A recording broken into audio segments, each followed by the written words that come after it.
नमस्कार। ये आकाशवाणी पटना है। अब आप खालिद रशीद से प्रादेशिक समाचार सुनिए।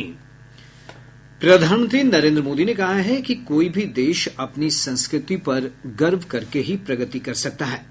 आकाशवाणी पर मन की बात कार्यक्रम में आज राष्ट्र को संबोधित करते हुए श्री मोदी ने कहा कि भारत की संस्कृति अद्वितीय है और पूरे विश्व में इसकी सराहना की जाती है। प्रधानमंत्री ने असम के चराईदेव मैदान को यूनेस्को की विश्व धरोहर स्थलों में शामिल किए जाने पर प्रसन्नता व्यक्त करते हुए कहा कि यह गर्व की बात है। उन्होंने कहा कि इन स्थलों की सूची में भारत का 43वां स्थल होगा और यह पूर्वोत्तर का पहला सांस्कृतिक विश्व धरोहर स्थल होगा। श्री मोदी ने कहा कि सांस्कृतिक क्षेत्र में विकास के लिए नए प्रयोग किए जा रहे हैं। प्रधानमंत्री ने हथकरघा उद्योग की चर्चा करते हुए कहा कि स्वयं सहायता समूह में शामिल महिलाएं इस क्षेत्र में विशेष कार्य कर रही हैं। श्री मोदी ने हरियाणा के रोहतक जिले की 250 महिलाओं की सराहना की, जिन्होंने ब्लॉक प्रिंटिंग और रंगाई का प्रशिक्षण लिया और आज उनके बनाए उत्पाद बेड कवर, साड़ियां और दुपट्टों की बाजार में काफी मांग है। श्री मोदी ने कहा कि अगले महीने की 7 तारीख को देश में राष्ट्रीय हथकरघा दिवस मनाया जाएगा। उन्होंने देशवासियों से इस अवसर पर हथकरघा उत्पादों को प्रोत्साहित करने की अपील की। उन्होंने कहा कि खादी ग्रामोद्योग का कारोबार पहली बार 1.5 लाख करोड़ रुपए से अधिक हो गया है, जो 400% की वृद्धि है। उन्होंने उन श्रोताओं से आग्रह किया जिन्होंने खादी के कपड़े नहीं खरीदे हैं, वे इस वर्ष से इसकी खरीदारी शुरू करें। उन्होंने कहा कि अगस्त करीब है, खादी खरीदने का इससे बेहतर समय नहीं हो सकता है। प्रादेशिक समाचार आप आकाशवाणी पटना से सुन रहे हैं।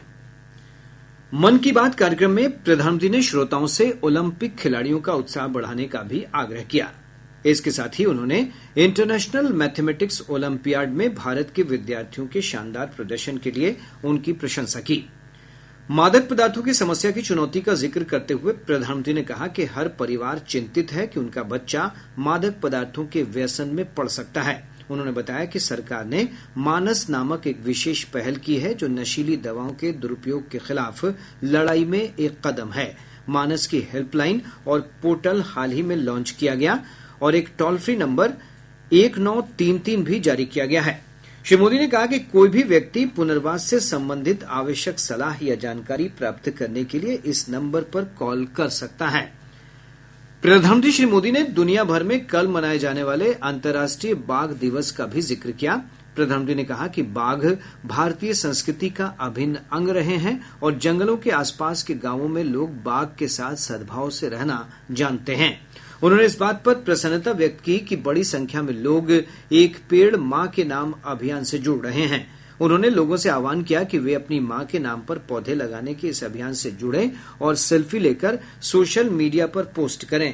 प्रधानमंत्री ने श्रोताओं से 15 अगस्त नजदीक आने पर हर घर तिरंगा अभियान में भाग लेने के लिए भी कहा है।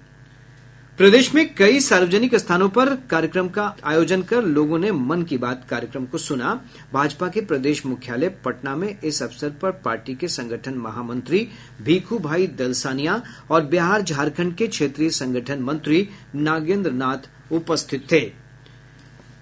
केंद्रीय खाद्य प्रसंस्करण उद्योग मंत्री चिराग पासवान ने केंद्रीय बजट 2024-25 में बिहार को विशेष वित्तीय मदद दिए जाने की सराहना की है। आज पटना में संवाददाताओं से बातचीत करते हुए उन्होंने कहा कि इसके लिए बिहार के लोग प्रधानमंत्री नरेंद्र मोदी का धन्यवाद करते हैं।